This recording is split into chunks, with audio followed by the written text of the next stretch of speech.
Slacker Sports Volume 3. The day we ran out of gas. Jay Kappick, it's great to be back with you. It's been too long, Father. It's been too long on that part of it. It's almost been like watching Rutgers' offense. Too long, too slow, and not really moving anywhere. I'd rather watch Rutgers' offense than the Jets' offense. Well, we're gonna get to the Friday afternoon debacle in the Meadowlands. But first, let's talk about this Rutgers game. Last Saturday, 3:30 in the afternoon, last game of the season. They win the game, guaranteed a winning record. They're playing a mid-tier team at best, okay, in Maryland, okay, in the Terrapins. And here we are on this game, and before you can blink an eye, it's 28-3. Yeah. You made the mid-tier comment with Maryland. I don't think that they're a mid-tier team. I think they're an above-average team. Right. They are a team who struggled this season. We both know that. But you look at them, they were 5-0 going into that Ohio State game. They fell off the rails, but in the last 3 weeks, they seem to have found it again. You have the all-time Big Ten passing leader as of Saturday in Tualia Tagovailoa. So your offense is never going to be bad when you have a quarterback at that level. And the defense came out flat, right?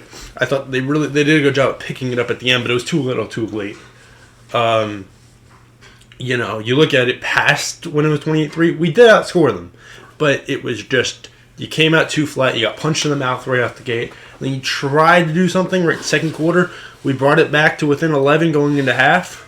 There was some optimism going into half, and then nothing really came from that optimism. We come out in the third quarter, we got the ball. We got this great second quarter. We've got the ball, and we're going to drive down the field. And what happens? It's 3 and out.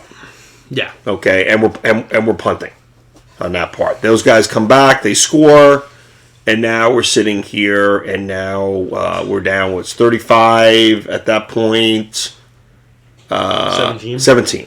Okay, that's there, and you just sat there and said to yourself, we don't have the offensive team. We already saw it in the first half, right? We weren't sitting there, destroying them on running the ball. Gavin had made, some nice passes in the second quarter. And this is definitely a game that's not all about Gavin. That defense really came out with a thud.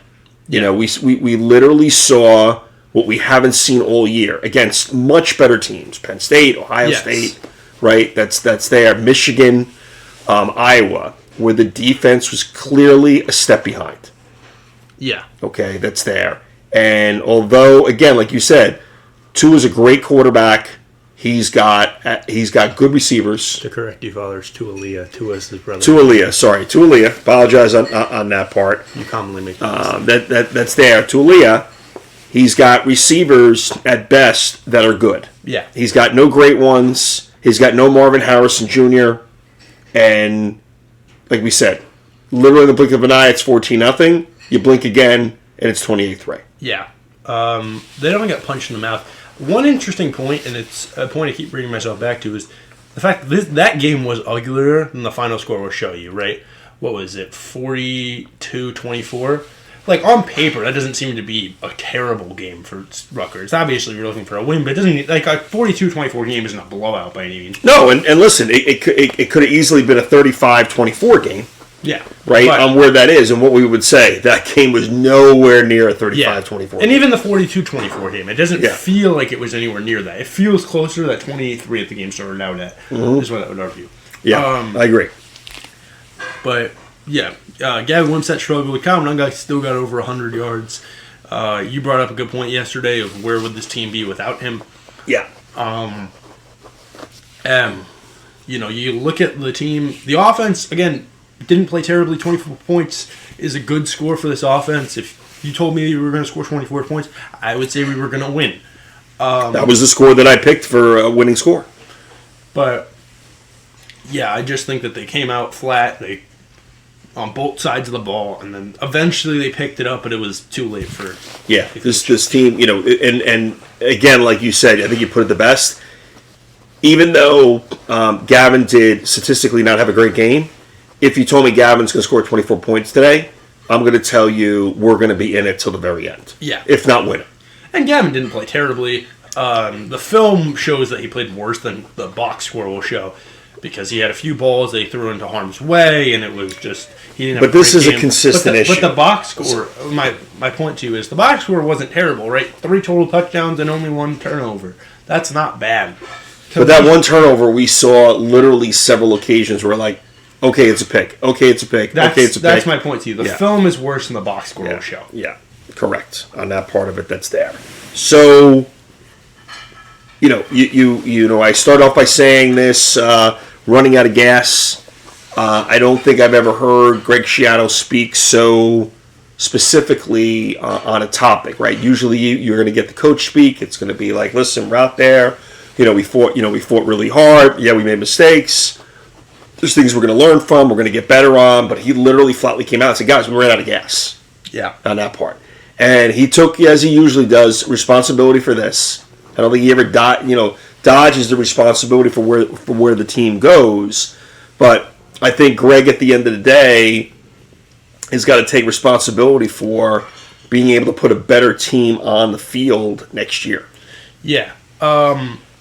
I think he does, but, I think the injuries this team's faced, Tony Powell comes to mind, Johnny Lanigan comes to mind, right? Schiano said officially he's out for the year. I didn't know about that before his press conference on Saturday. There are injuries to this team, but there are injuries to every team. Absolutely. So I don't think that's necessarily a huge excuse you can make for him. And this team has been relatively healthy throughout the course of the year. They really have. So, yeah, it's just a question of why do they run out of gas? You have to do some self-reflection as a coaching staff, figure out where the problem lands on why they run out of gas. Because, what was it, like 11-36 we are since rejoining the Big Ten in November or something? No. We're like, I think we're 1-11. That's it. Okay. I think it's like something, but it's like overall. In November. Overall, Schiano's record is like 11-36 or something. It might be over. Yeah, that's right. There was a reference made to that in terms of the Rutgers Greg Schiano 1.0 versus the Greg Schiano 2.0. I think it was the combined record of both. Yeah, it might have been on that part. But let me just say, my point to you is that there is a consistent problem with Greg Schiano almost running out of gas later in the year. If this team wants to get to higher aspirations, if this team wants to get to a college ball playoff, now that the playoff will be expanding, right, become a team that's like almost Mizzou this year, right? When Mizzou's a top 10 team in the country. That's University of Missouri, for those who don't know Mizzou. My apologies. But if Rutgers wants to get to that level, they have to just figure out how to win games later in the year. Remember, this is a 6-2 team who finished 6-4. Or finished 6-6, my apologies. Granted, I would say that the 4 hardest games outside of Michigan were played at their last 4 games of the year. So if that's the point you want to bring up, fine, but I do think that this team is flat. So I have a question for you. Okay, so you bring this up, right? You have an issue under Greg Schiano 1.0. You got a definite issue under Greg Schiano 2.0.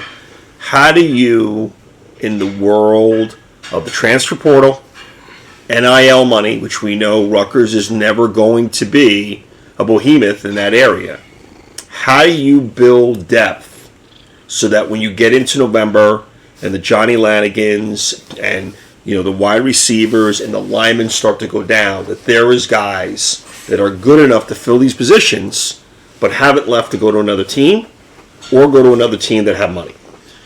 I think that there's 2 answers to this question. One is a continued almost like importance. Not to say you can't go for these higher guys, but if you go for like lower 3-star recruits, if you're Greg Schiano, and then take a few years, you build them up as backups, and you build them up trying to make them feed into this team and figure out they're for the team almost. that's a fix. And then 2 is trying to just go get transfers from either lower D1 schools or lower or FCS schools that you want to give the idea of playing Big Ten football to. I think those are your 2 options, really. Because, honestly, if you go get a bigger recruit, you're not going to get someone as a replacement if you're going to get a bigger recruit or someone who's transferring in from another Power 5 school, right? They want to transfer in to be a starter. There's a reason that they're transferring, and it's not to be a backup. So here's my response to what you just said, right? Sounds great. Sounds like a great plan on here. Sounds like a textbook answer of where to go. I'm gonna be devil's advocate and poke some holes in it.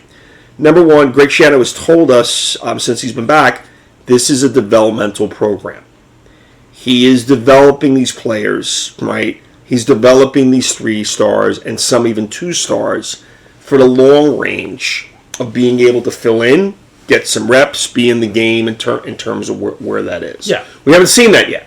Okay? We haven't seen that really materialize into a November to remember, so to speak, right? The second part of it is you go, yeah, I'll get these lower tier, but I'm going to argue with you, if you go with these lower tier, they're not going to be plug and play. They're going to need time to develop, and a lot of times in the transfer portal, what do we usually know? 2 years, maybe 3 you're going to get on a player. That's assuming he stays. Yeah. And is the lower level guy going to be able to compete against the big boys? I mean, I think you bring up some interesting points. But, you got to look at it, though. You're not going to get a bigger recruit. You got to look at it from that point of view. And then my second thing is, I would make the argument if you can develop them to play in this role, not as a permanent guy. We're not asking these recruits, they're smaller recruits, to be permanent guys. Why? They would be starters, straight up. But you're asking them to be plug-and-play guys. And I think if you get some of these lower-level players, and hell, you don't even have to go get lower-level players necessarily, right? You look at Jared Verse, who transferred from Albany to Florida State, who's now going to be a top 10 pick. Some of these guys can still play football, even if they're not coming like from... the running back on Missouri. Yeah. Right? That kid came from a D2 program and is, balling. Balling and is the top running back in the SEC. Yeah. So, But aren't those diamonds in the rough? They are. Hard to find, okay? If you find one of them, that's an ace, okay? They are. Finding 2, next to impossible. 3's a unicorn. How do you build and sustain a team in this thing? I hear what you're saying, okay? Do you really think that is going to be the way to do it? Here's my answer to you on how you build the team and the way of the transfer portal and the way of NIL and all of this thing. And I think Greg Schiano is doing a great job at it. It's building a culture that makes you all stay together and not want to leave this team. I really don't hear that many stories of some of our top players transferring out compared to some of these bigger schools. Why? Some of these bigger schools have a philosophy where the players they almost feel that they're bigger than the program. At Rutgers, I don't think that's the case. I think that Greg Schiano has done a great job at telling these kids, you are the program. You are not bigger than this program. And that's a good point. There's no doubt about it. Greg is excellent on doing that. He's consistent. He's genuine. He honestly believes it. Okay, he believes what he preaches, just like the 1.0 did. And again, as I have said many times, the 2.0 is that much better because he's learned from mistakes he's had in 1.0 and has made that better. Okay, let's move over to the bowl game. All right. Okay, a couple things that are out there. We're hearing a lot about Pinstripe. We're hearing a lot about heading to Detroit right after Christmas, and possibility, sounds like a long shot right now, of a Las Vegas Bowl. Yeah, I think. What are you hearing on that now? What I'm hearing is I think Maryland probably beat us out for the Las Vegas Bowl in that game. I think that was a game for the Las Vegas Bowl. Okay. And what I'm hearing is the prediction that we're heading to the Pinstripe Bowl. And who do you see us playing? My bowl prediction would be Boston College. Okay. Maybe you get a rematch of Virginia Tech, or maybe you get Georgia Tech in there. But it will be interesting with the rare possibility of a Clemson. But Clemson's not heading there. They finished off as a ranked team. Yeah. Well, they're not ranked, as we say. You keep going back to that. They were not ranked in the AP poll. I believe, as of today, they were ranked in the college football playoff poll. Okay. I will check my stats on that because the poll did get released. That would have been a great game. Although the way we've ended and quote unquote ran out of gas, I don't know if I'd really want to be playing against Clemson right now. Yeah, Clemson is the 23rd team according to college. Yeah, and they're trending in the upward direction. Yes. On that one, even though nowhere near where they're quote unquote supposed to be compared to us, they could be. It could get nasty. It would probably be. Yeah, that's there. It could be really bad. Now there's talk about Syracuse. Okay, I think that's interesting. New update. Did you hear? Yes, they hired the defensive backs coach from Georgia, who seems to be a great recruiter. Where he's from, right? I'm not aware. Oh my God, he was Greg Shadow's top recruiter, the first guy he brought into the program on Greg Shadow 2.0, and he was one of the coaches here, and then like all of them do, they see greater horizons, and he goes to Georgia. You can't deny him, but yeah, he's a Greg Shadow guy. I was unaware. Greg came back and said super excited for him. Feel a little bit bad for the interim coach, Nunzio. Yeah. Campanelli, that he won his first game. He's going to play the bowl, and he's losing out to a younger guy that he also coached with at Rutgers. Yep. But that's college football. I'm sure there's not that many hard feelings there. Yeah, that's college football. Great one for Fran Brown. Maybe not good for us because he is a hell of a recruiter. Yeah, on that part. So that's a little bit scary where that might end up going to see what happens there. But good for him. Okay, so your take is that it's going to be the freezing cold, frozen tundra, Yankee Stadium in December in the Bronx. Reason why the Yankees don't play in December. But I do overall. This is a side point. I digress because no baseball players played in December. Regardless of the Yanks. But my argument is that pretty much I think it will be good for the Knights to play in the Pinstripe Bowl. You're going to get a lot of fans that come. We're going to out-fan pretty much any team that we play just due to how close it is and the proximity. Right, if you were sending this out to Las Vegas, I do think some people would travel. Don't get me wrong, but you're not going to get a great fan turnout out there. Listen, we traveled to Arizona really good back in the day. That was back in the day, far. You're aging yourself 20 years. So, okay, so you've talked about how to deal with NIL, how to deal with transfer portal. You're predicting on here Pinstripe. I can't argue against you on that part of it. I do hope. I'll be honest with you. I'm a little, out of all the teams on here, I don't want to see Virginia Tech. Boston College, out of teams that we haven't played this year, would be the least one I would like to see. I'm really curious to see like a Georgia Tech as being something different. I'm definitely up for the Syracuse. I think that's just an interesting, setup that's there. So I think that would be fun. And going back to the old days when Rutgers would play Syracuse on a regular basis, both in the Big East and even before that as independents. I think it would just be interesting to see that game. It's always a rivalry. It's New York. The more I think about that, the more I think that I'm going to pick is just going to be the game that's there. But if it's not, I'd like to see Georgia Tech something different. Virginia Tech we played this season. I don't want to see a rematch. Yeah. With Virginia Tech that's there. Okay, talk to me about what is happening right now in the college playoff world. Because there's been a lot of things that have happened. That Alabama game, you were jumping out of your seat the other day. That was a great game. On that part of it, fourth down, ready to lose it. Saban's ready to go midfield, shake the hand, put the head down, and walk off. And what happens? Jalen Milroe throws one of the greatest passes I've ever seen at that historic of a moment and wins the game on 4th and 30. In a screaming Jordan Hare, which is just amazing.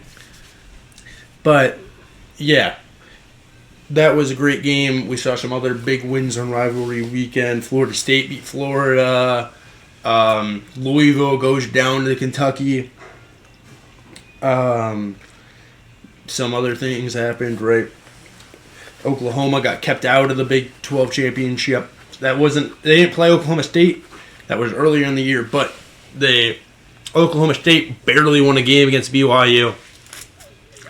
How about the Oregon game? The Oregon game where they demolished Oregon State. I want to get into with you the college football playoff rankings that came out just earlier today. Okay. Top team's the dog. I'm going to go through the top 10 with you, okay? Okay. Top 10's the dogs. A.K.A. Georgia. Yeah, the Bulldogs.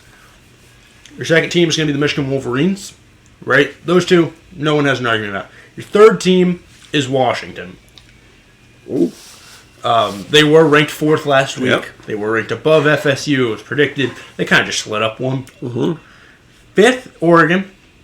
Okay. Or no, 5th.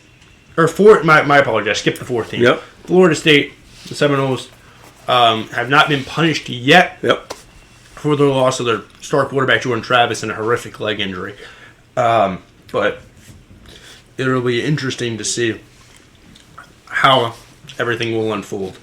Your 5th team is the Oregon Ducks. They look maybe the best team in college football. Yes, they have that loss. It was on a last-second field goal. And the teams that both Oregon and Washington have played, Oregon has demolished all these teams, and Washington has pretty much been skidding by. Even look at Oregon State. 2 weeks ago, Washington plays Oregon State. They barely win. Oregon plays Oregon State, and they roll out the red carpet and walk all over them. Mm-hmm. Your 6th team, and this is surprising somewhat to me, is the Buckeyes. Interesting. Ohio State gets that 6th spot, which is interesting because, in a way, and I understand the College Football Playoff Committee values conference championships, but in a way, it's saying that, hey, Texas, it doesn't matter, you're out, right? It's saying that, FSU loses. We're going to put Ohio State in Texas. You're not going to get put in here. The committee has been very favorable to Ohio State this year. They very much still value that Notre Dame win and Penn State win. And I'm going to be honest, those aren't even incredible wins at this point in the year. You beat the number 10 team and the number 17 team.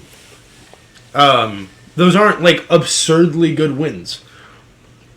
Right? Texas, who's still a one-loss team, has beaten Oklahoma. They've beaten Oklahoma State. Or no, they haven't played Oklahoma State. My apologies. But, they've beaten... no, my apologies. There's a loss to Oklahoma. But they've won games in there which just make them look like the better team. The biggest win, and I skipped over that for some unknown reason, Bama. They beat Alabama, the number 8 team in the country, in Tuscaloosa. That's a better win than any win Ohio State has. I don't fully understand why the committee is so favorable to Ohio State right now.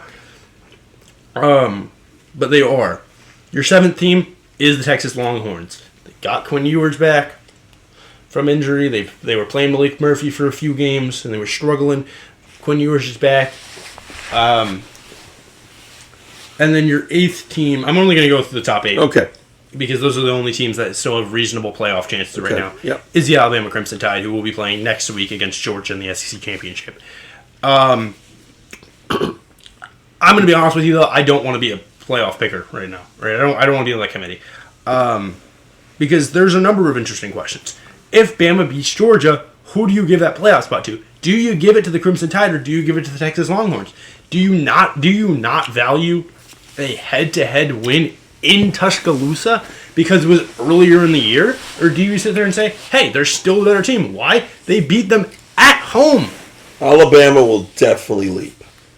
Okay, no doubt in my mind. End of the season, championship game, beats the number 1 team in the country, and they'll rank 8th? The stupid argument I keep hearing, and for lack of better terminology, I apologize, is that, this is the Georgia Bulldogs. They're the back-to-back national champions. They've won X amount of games in a row. This is college football. This is not the NFL. I don't care if you've won back-to-back national championships because there is so much roster turnover in this sport. This is...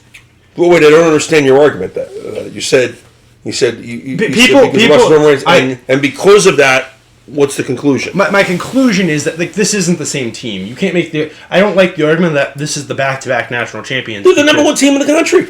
They are, but I still would put Texas in personally because what are you going to discredit a win in Tuscaloosa? Alabama beats Georgia, and Alabama does not go into the playoffs? I think there's a world. Not based solely on that game. You're going to have to give me other criteria. I think there's a world. I think there's a world where Michigan moves up, or say Oregon moves in, Florida State stays in there, and then Texas gets in there. And where's Alabama? Alabama's left out. I think there's a world where the SEC's left out. This is where we can agree to disagree, Jeff. And I think if it's not, it shows clear bias to the SEC on the committee's part. I don't care if you beat the number one team in the country. You're number one and you beat the number one country. You lost to a team that you are directly fighting against. I get it. Early in the season, progression, number one team. That's where progression. I don't care. Okay, so who's going to be your final selection? Playoff. Who's going to be in the playoff? And then take me through. I will say that the Georgia Bulldogs will finish as the number one team in the country. I think they will beat Alabama. My number two team is going to remain Michigan. I think those top two are pretty much locked in. Michigan's not losing to Iowa. And even if they do, they're still probably in the playoff. They're not losing. Even if they do, they're still probably a playoff team. They're not losing. They're not losing. But they're a completely different level. My number three team in the college football playoff is the Oregon Ducks. Okay. And then this leaves a very interesting fourth spot because I'm going to say Florida State's losing. Florida State loses. Who are they playing? Louisville. I'm going to say Louisville comes back under Jeff Brom after a disappointing loss to Kentucky, which ended all playoff hopes they had. They didn't really have much because of a loss to Pitt earlier in the year. That was a bad loss. But they theoretically still had a chance. That's a definite possibility. And Louisville's a good team, ranked 14th right now. Mm-hmm. Right. I think that they lose. They didn't look great against Florida. People are comparing this to the 2014 Ohio State team, which lost their quarterbacks. God, they won a national championship. I'm sorry. No. Cardell Jones was still a fourth-round draft. They got a nice-looking backup quarterback at Florida State, but he's not. He's not an NFL kid. No. Cardell Jones was a fourth-round draft pick. Yep. Or fourth, sixth, something like that. It was 8 years ago. I apologize. Mm-hmm. So I remember that game. I'm going to say Florida State loses, and then it becomes interesting, but I'm going to say Texas grabs that fourth spot. Okay. I think Texas sneaks in, but the Ohio State ranking is, again, interesting. But ultimately, I think that the committee will do the right decision and favor the loss to Texas winning a Big 12 championship compared to Ohio State not even playing a championship game. I can see that. And also, you got to account for Texas also in a big rivalry game against a good Oklahoma team.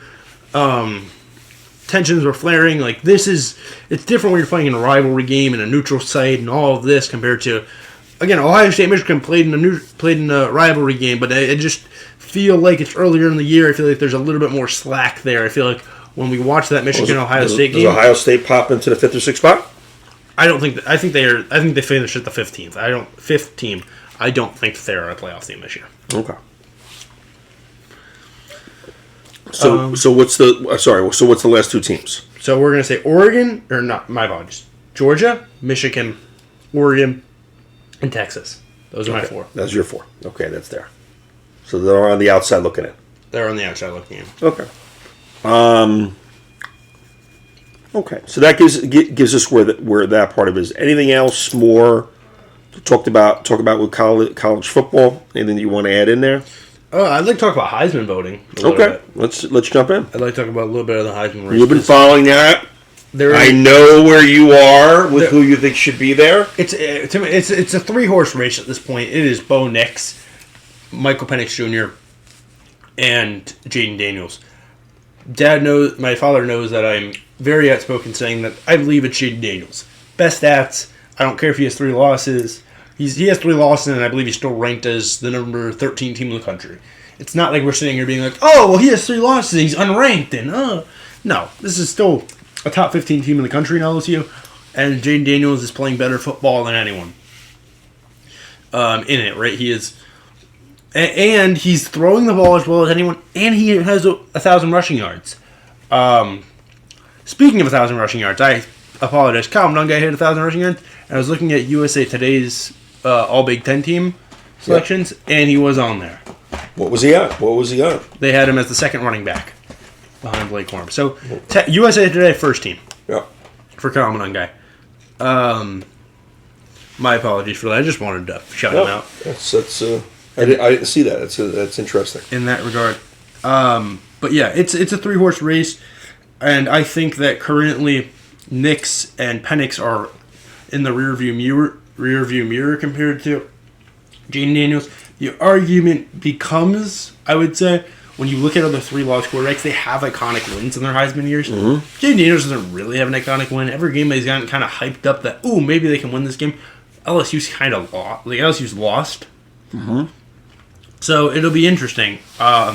Overall, though, I do think it will be Jaden Daniels. I think he's the best player in college football this year. I think he's en route to become a top 10 pick. And very good point for myself. He was my preseason Heisman pick. Yeah, he was. He was on that part. I had to give that to you. If you listened to me, you would be winning some money right now. Okay. College football, we got Rutgers. We got where their bowl game is going to be. The college football playoffs. Talked about Heisman. Let's get into the New York Jets. Let's begin by saying, let's set the stage. We are going into the end of half. It seems like it could be a little bit competitive. There's a Hail Mary pass that is thrown. It's 10-6 at this point, people. Exactly. Hail Mary pass thrown. We know it's going to be batted away. Maybe it's intercepted. Maybe by miracle, it's caught by a Jets player. But no, like I said, most likely batted away, caught as an interception. And an interception is made. Somebody starts to come out of the end zone. He's on the 10-yard line, the 20, the 30. A couple people start running over saying, why is this guy running back? Try to tackle him. Can't tackle him. 50, 40, 30. Another one tries to tackle. That doesn't work. 20, 10. Time runs out. Touchdown, Miami Dolphins. Well, your recreation's a little off. How? The time ran out before then. In God's name, does the nightmare in Giant Stadium, it's not even going to call it the Jet Stadium, with the way they're playing, happen on that play? Giants playing worse than us. I don't want to hear it. We beat the Giants. We own the stadium this year. I don't know. I don't want to talk about the Jets. They suck. Tim Boyle. Check out, you're the one every week that builds up our hope. This is going to be the week. There's still playoff possibilities. We can make it. It's going to happen. Zach Wilson for president. Yeah. Are you running Zach Wilson and the Jets out of town? Well, Zach Wilson's been running out of town. Zach Wilson's not playing. Tim Boyle. I got it. But you've been the raw saying he's really good. While other people have said... I haven't been saying he's good. I think he's the best option we got. Yeah. And I think Friday proved that, right? Mm-hmm. Tim Boyle wasn't great. Again, fine. You want to take off the interception because it's a Hail Mary. They did get a pick six off of it, obviously. But it's a quarterback's not really at fault of a pick six. Oh, I'm not blaming the quarterback at all. If a Hail Mary gets picked off. I'm blaming 11 guys on the field. I'm not talking about the Hail Mary anymore. Even if without that, he was 27 to 38, 180 yards, a touchdown, a pick. If we're taking off that Hail Mary, if we're going to continue it, it's 2 picks. That's not great, right? But again, they just have to win games in these scenarios. Tua Tagovailoa did not have a good game. He was 21 to 30, 246 yards, a touchdown, 2 picks, including a pick six of his own, right? They were not playing good football. The Miami Dolphins did not play good football. I don't care if they beat us by 21. The Jets just are not a competent team right now. They're not playing great. They look terrible on both sides. The defense is still good, but my biggest issue with the defense is it always feels like they let teams drive down the field, and in the red zone, when the field gets condensed, they're like, all right, let's go be a top 3 defense. When I watch these games, that's what happens. And then they get 3 points, but it's like, come on, guys, can we get a 3 and out every once in a while? Can we not let them drive down the field when they're good teams playing us? And Kendrick, what heads are going to roll? But, yeah. Somebody has to pay for this abomination. I don't know. The reports I'm hearing are that the coaching staff and the GM all have a security blanket going into next season. There will not be any firings at the after this season due to the fact that Aaron Rodgers did not play this season. They're going to give the coaching staff a year with Aaron Rodgers before they toss everyone out. You realize that if Aaron Rodgers was the quarterback with this team, the way that they're playing, okay, I don't expect Aaron Rodgers to be the one-man miracle. I'm not saying you would have won more games. You would have. No doubt about it. You had a bunch of close games, right? Zach could do nothing. All right. But I don't think you'd be sitting here saying, we're a 1 or 2 loss team. It just is, I don't think we are either. But I think we're still a bad team. I don't think we're a bad team. I think we're like an average team who's fighting for a playoff spot right now if we have Aaron Rodgers. And again, this isn't an issue on the quarterbacks. It's because of our line. Our line has been abysmal this year. And Zach Wilson's not getting time to pass. Tim Boyle is not getting time to pass. The Jets just don't have a competent line. If you don't have a competent line, you can't play football. We both know that. Yeah, yeah, we definitely learned. We've definitely learned that. It's been something whereby, going back to Rutgers on here, the offensive line has been a bright spot overall. Again, not great, but one that we didn't know whether it was going to be completely dismal. Everything starts with the offensive line. Yeah, so you look at that, you look at a bunch of things. I do expect that the team will be better off under Aaron Rodgers. I do expect that they will have a better season next year, maybe a playoff berth. I'm not going to say it because if I say it, then it's not going to happen. But, yeah, it'd be interesting to see how the Jets handle the rest of the season, handle the offseason. I think that maybe you can pick a quarterback up in the draft. But the only message I'm going to say about Zach Wilson this entire podcast is I will be telling my grandkids about that one game he played against the Chiefs earlier this year, where we all thought he finally turned the corner. But, yeah, I just think... Are we finally burying the Zach Wilson scenario?